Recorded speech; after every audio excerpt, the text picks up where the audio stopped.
हाय दोस्तों, welcome back to my channel. आज आपण गोटे बड़ खबर नहीं आसची। आपण मैंने जानते OSSTT परीक्षा 27 तारीख अगस्त 2021 हबार थिला, किंतु से परीक्षा तारीख घुंची। तो परीक्षा केबे अछि एबे आसंत आमे देखिबा।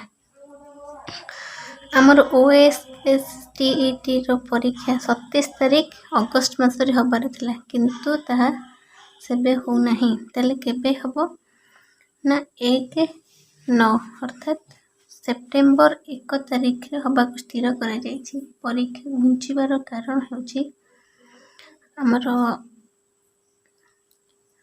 27 तारीख दिन OAS रो प्रिलिमिनरी परीक्षा हबाक स्थिर करा जायछि, जोथि OSSTT परीक्षा को घुंचा जाए ताको पुनर्बार 1-9 अर्थात सेप्टेम्बर 1 तारीख रे करबा को स्थिर करा जायछि।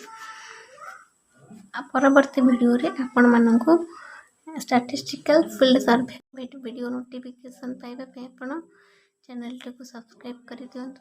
जदि सब्सक्राइब करछंती लाइक बटन दबाନ୍ତୁ।